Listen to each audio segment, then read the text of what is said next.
जय हिंद एवरीवन। आज के इस महत्वपूर्ण लेक्चर को शुरू करने से पहले हम लोग एक मोटिवेशनल कोट को देख लेते हैं। और इस कोट में देखिए बताया जा रहा है कि एक परीक्षा कभी कठिन या आसान नहीं होती, बल्कि विद्यार्थी अच्छी तरह से अगर मेहनत किया हो तो उसके लिए परीक्षा आसान होगी, और जिसने परीक्षा के लिए कोई मेहनत नहीं की उसके लिए यह परीक्षा बहुत कठिन होती है। इसी रूप में होता क्या है,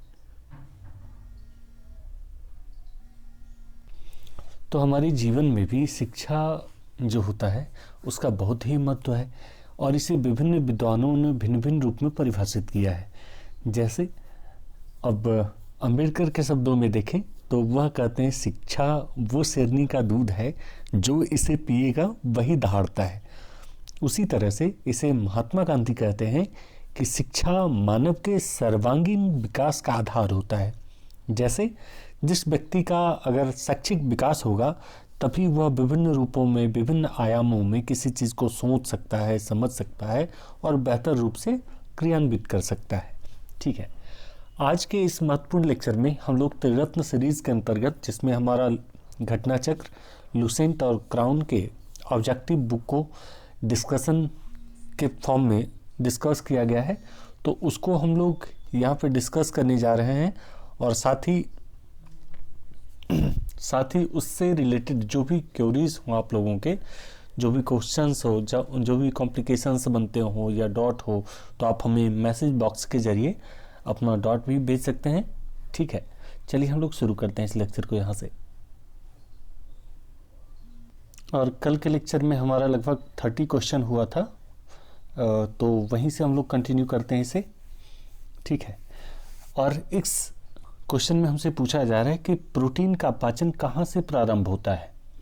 तो प्रीवियस क्वेश्चन में भी हमने देखा था, पाचन तंत्र से संबंधित लगभग 30 प्रश्न पूछे गए थे, और इसमें भी फिर हमसे पूछा जा रहा है पाचन तंत्र। और उसके अलावा अगर टाइम मिल जाएगा तो किसी और टॉपिक पे मूव करेंगे, अगर टाइम नहीं मिल पाया तो जहाँ पे होगा टॉपिक समाप्त वहीं पे हम लोग आज इस लेक्चर को कंप्लीट कर देंगे। ठीक है, तो इसमें हमसे पूछा जा रहा है प्रोटीन का पाचन कहाँ से प्रारंभ होता है। प्रोटीन का पाचन होता है उदर से होता है। सबसे पहले बात करते हैं कि उदर एक छोटी, अंग्रेजी के जे अक्षर के आकार की थैली होती है और जिसकी दीवारें मोटी होती है। यह लचीली मांसपेशियों की बनी होती है जो भोजन का भंडारण करती है और छोटे छोटे कणों में बदलने में मदद करती है भोजन को। भोजन यदि छोटे छोटे कणों में विभाजित कर दिया जाता है तो छोटी आंत में उसका पूरी तरह से पाचन होने की संभावना अधिक होती है। उदर में होने वाला मंथन मुंह में आरंभ हुई भोजन को विभाजन की प्रक्रिया में ले जाता है, और जुगाली करने के बाद चतुष्पदी प्राणी जो रेशेदार पदार्थों, मुख्य रूप से जो सेलुलोज को पचा सकते हैं, वे अग्रोदर और जुगाली का उपयोग करके इस विभाजन को और आगे बढ़ाते हैं, और खरगोश और कुछ अन्य प्राणी पदार्थों को अपने सारे पाचन तंत्र में 2 बार गुजारते हैं। अधिकतर पक्षी छोटे जो होते हैं वह कंकड़ खाकर अपनी पोषणी में होने वाले यांत्रिकी प्रक्रिया में सहायता करते हैं, और प्रोटीन का पाचक उदर से या पेट से आरंभ होता है। नेक्स्ट क्वेश्चन में हमसे पूछा गया है कि अमाशय द्वारा स्रावित रस भोजन को आसानी से पचा लेते हैं, लेकिन अमाशय स्वयं इस पाचक रसों से अप्रभावित रहता है। क्यों रहता है? क्योंकि अमाशय की दीवार होती है वह श्लेष्मा के द्वारा सुरक्षित रहती है, और इसी कारण से क्या होता है कि जब अमाशय द्वारा स्रावित भोजन रस को आसानी से पचा लेते हैं, लेकिन अमाशय स्वयं इसका पाचक रसों में अप्रभावित रहता है, क्योंकि अमाशय की दीवार श्लेष्मा के द्वारा सुरक्षित रहती है। नेक्स्ट क्वेश्चन है कि पचे हुए भोजन में मौजूद विषैले पदार्थ का कौन सा अंग चूर्ण करता है।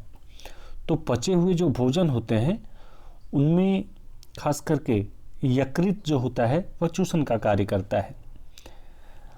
पचे हुए भोजन में मौजूद विषैले पदार्थ का चूषण यकृत करता है, और यकृत जिसे हम लीवर भी कहते हैं, अधिकांश जीव जंतुओं के शरीर का आवश्यक अंग है। यह मनुष्य के शरीर में पाई जाने वाली सबसे बड़ी तथा महत्वपूर्ण पाचक ग्रंथि होती है, यकृत। यह उदर गुहा के दाहिने ऊपरी भाग में होती है और डायफ्राम के ठीक नीचे पाई जाती है।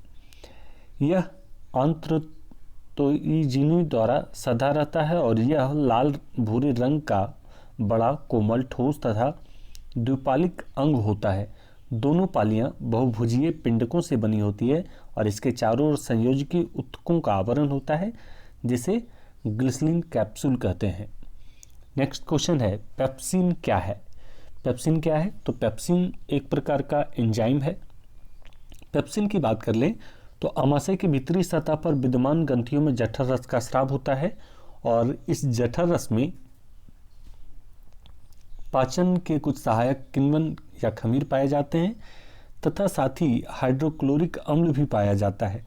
जठर रस मुख में 2 किण्व या खमीर पाए जाते हैं। ये किण्व या एंजाइम पेप्सिन तथा रेनिन कहलाते हैं, जो आहार के पाचन की प्रक्रिया के अंतर्गत पेप्सिन मुख्य रूप से आहार में विद्यमान प्रोटीन्स को प्रभावित करता है।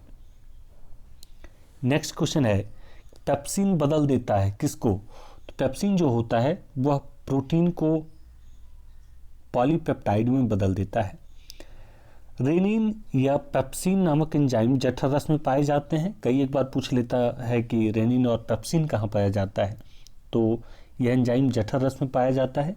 पेप्सिन प्रोटीन को पेंटोस में बदल देता है और रेनिन दूध की घुली हुई प्रोटीन जो कैसिनोजेन को ठोस प्रोटीन या कैल्शियम पैराकेसिन में बदल देता है। नेक्स्ट क्वेश्चन है कि पाचन क्रिया में भोजन निम्न में किस पदार्थ में बदल जाते हैं? तो पाचन क्रिया में जो भोजन होते हैं वह एमिनो अम्ल में बदल जाते हैं। पाचन क्रिया में जो प्रोटीन होते हैं वह एमिनो अम्ल में बदल जाते हैं। नेक्स्ट क्वेश्चन है कि निम्न में वह कौन सा अंग है जो मानव शरीर में ग्लाइकोजन के रूप में कार्बोहाइड्रेट को जमा करता है? तो वह लीवर है या यकृत है। यकृत वह मानव का अंग है जिसमें जो शरीर में ग्लाइकोजन के रूप में कार्बोहाइड्रेट को जमा करके रखता है। नेक्स्ट क्वेश्चन है, पित्त निम्न में किसके द्वारा पैदा किया जाता है? तो पित्त जो है वह मानव शरीर में यकृत के द्वारा पैदा किया जाता है। यकृत या लीवर मानव शरीर की सबसे बड़ी ग्रंथि है। यकृत कोशिकाओं से एक क्षारीय रस जिसे हम पीत रस भी बोलते हैं उसका स्रावन करता है और जिसका पीएच मान 7.5 से लेकर के 8.5 तक होता है और इसमें कोई पाचक एंजाइम नहीं पाया जाता है। पीत रस का प्रमुख कार्य क्षारीय माध्यम बनाना है तथा वसा का पाचन के लिए इमल्सीकरण करना है।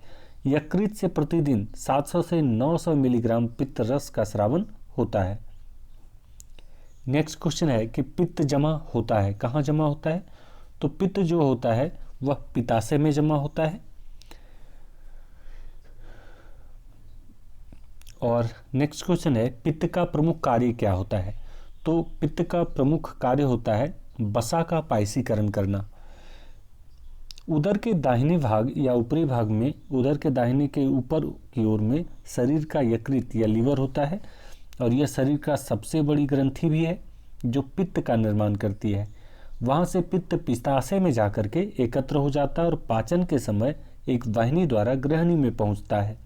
यह हरे रंग का गाढ़ा तरल द्रव्य होता है जिसका कार्य भोजन में वसा का पाचन या पायसीकरण करना होता है।